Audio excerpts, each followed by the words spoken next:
Sahabat bagi-bagi, kali ini kita akan bahas tentang persiapan untuk Indonesia maju yang mau dibegal Barat melalui tangan Australia. Seberat apa, Min? Seberat karung beras, bro. Garing, Min. Ya, sorry. Dan alasan proyek perpindahan ibu kota kita kenapa jauhin Australia? Karena di analisis berikut akan Mimin sampaikan satu persatu di mana kita akan siap maju, tapi mungkin Australia akan merisak masuk. Dan benarkah pemasangan radar Vera NG Indonesia yang menghadang langsung ke Darwin Australia? Jawaban atas hubungan kita sesungguhnya. Mari siapin kopi dan udutmu. Tonton sampai habis biar nggak salah persepsi. Dukung kami, terima kasih atas kalian setia. Kita mulai beritanya.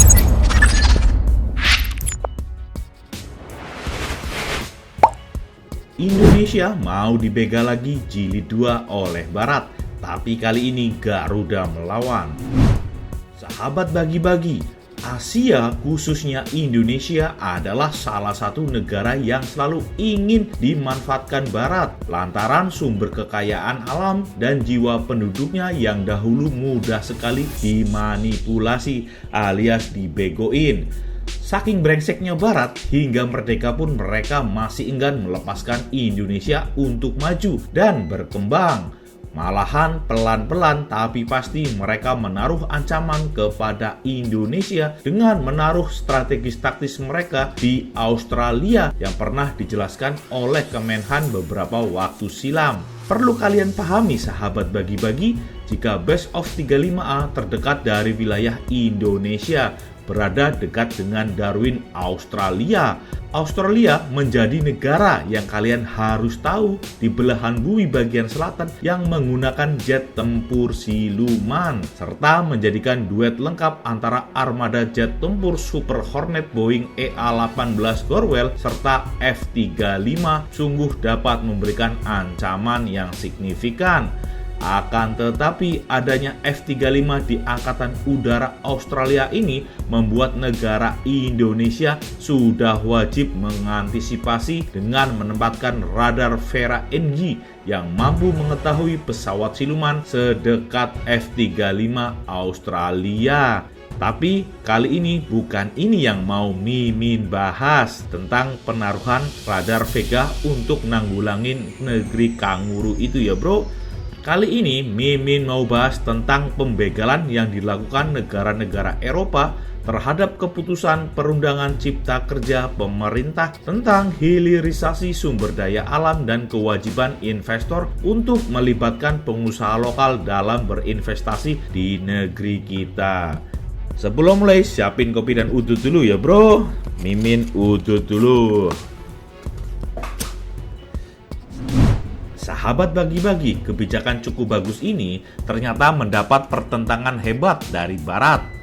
Hal ini pun diungkapkan langsung oleh Menteri Investasi Kepala Badan Koordinasi Penanaman Modal atau BKPM, yaitu Bapak Bahlil Lahadalia. Beliau mengungkapkan bahwa ada negara maju yang tidak ingin kelompok negara berkembang seperti Indonesia bertransformasi menjadi negara maju. Sewot ya bro, intinya nggak maulah kita berkembang. Upaya Indonesia menjadi negara maju ini pun ditentang oleh kelompok negara-negara maju itu ya siapa lagi ya kampret-kampret itu ya bro. Misalnya saja terkait masalah hilirisasi sumber daya alam dan kewajiban investor untuk melibatkan pengusaha lokal dalam berinvestasi di Indonesia. Langkah ini jangan skip dulu ya, nanti kan Mimin bahas di akhiran tentang langkah Indonesia ini hampir meniru kesuksesan Cina di masa lampau. Dalam konferensi pers di kantor Kementerian Investasi BKPM di Jakarta pada Senin 26 September kemarin, Pak Bahlil sudah mengungkapin kepada kita bahwa ternyata tidak semua negara di dunia ini pengen negara-negara berkembang maju. Istilahnya, yang kaya yang boleh mereka-mereka aja. Kalau kita ikut kaya, nanti siapa yang miskin dan siapa yang mau dibegoin, kan kampret gitu.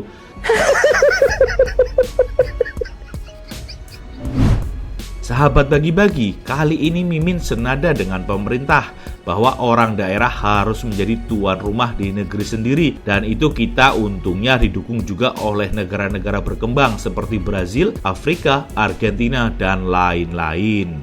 Sahabat bagi-bagi, pembegalan keputusan hilirisasi ini sebenarnya aneh kalau Barat nolak karena kita hanya mengikuti cara mereka dahulu untuk maju dan berkembang dan mereka tidak mau kita ikut-ikutan seperti itu. Untungnya ada dua negara superpower yang juga mendukung Indonesia, yaitu China dan Rusia.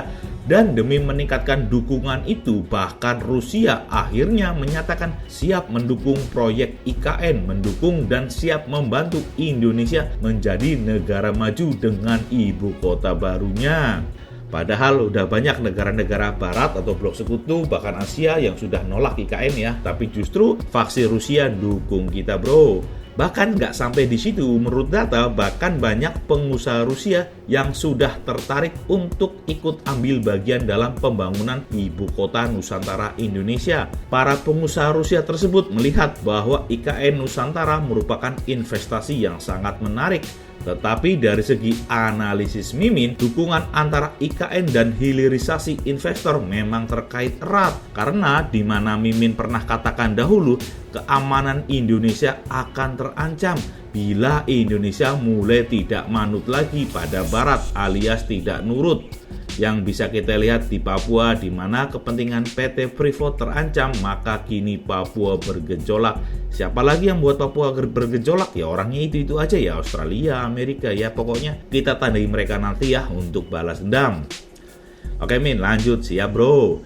Dengan hilirisasi ini sebenarnya Indonesia jelas-jelas mengancam kepentingan Barat. Antaran cara ini tidak jauh beda dengan cara Cina pada masa lampau, di mana semua produk yang hanya bisa dibuat di Eropa kini dibuat di Cina, dan cerdiknya lagi negeri Jet Li ini kini bisa meniru semua produk itu karena seluruh produk-produk made in di Cina berasal dari Eropa. Bisa mereka pelajari dan copy paste ya. Ya gimana pun walaupun itu produk Apple, Samsung dibuatnya di China, tapi kan karyawannya tetap karyawan Cina ya karena dibuat di Cina. Walaupun itu made in asalnya dari Amerika dan sebagainya. Ngomong apa Min? Ya mbuh. Ya intinya jelasin. Sahabat bagi-bagi, dengan dimasukkannya para UMKM lokal di perusahaan-perusahaan barat ini, Eropa yakin bila nantinya mau tidak mau ada transfer ilmu dan teknologi yang dikhawatirkan Indonesia ke depan bisa mengelola sumber daya alamnya sendiri. Dan bayangkan seberapa menakutkannya kita ke depan bila itu terjadi. Karena mau nggak mau kalau perusahaannya mau jalan ya mereka harus ngajarin orang-orang kita kan ya bro dari UMKM ini. Dan kalau nanti mereka mau pergi ya kita bisa bikin sendiri kan. Tinggal gimana pinter-pinter pemerintah mengekspor, tenang aja kok. Contohnya nikel, nanti Cina mau nampung itu semua. Lanjut Min, siap. Sahabat bagi-bagi, di sini kecerdikan Rusia terlihat di mana Mimin sampaikan sebagai analisis militer Wong Deso ini bahwa dengan ikut dipindahkannya ibu kota ke Kalimantan akan mengurangi dampak tekanan militer kepada Indonesia dari anjing penjaga barat Asia yaitu Australia. Semoga aja pemerintah kali ini benar-benar serius ya bro tentang hilirisasi ini yang mana Mimin anggap sebagai bentuk perlawanan kita terhadap Barat dan akhirnya simpul perpindahan ibu kota Nusantara mulai terlihat. Kita harus adil ya bro, di mana baik kita bilang baik dan buruk kita bilang buruk. Tentu saja semoga proses dan proyek ini tidak dijadikan proyek oleh orang-orang rakus itu, tetapi memang benar menjadi peluang untuk para pengusaha lokal dan semoga pemerintah memantau ini dengan ketat. Mungkin kasih aja KPK yang banyak di situ ya bro, banyak kok pengangguran di Indonesia yang mau kerja di KPK, perbanyak aja anggota KPK kan beres boy. Sekian berita dari Mimin, bila memang bisa diterima Mimin terima kasih, bila kurang nyaman Mimin minta maaf. Intinya dari hati Mimin untuk kalian semua, sudah saatnya kita bersuara. Pantau terus perkembangan Garuda agar kita bisa menggugat dunia. Merdekalah Indonesia seutuhnya, merdeka. Merdeka! Merdeka! Merdeka!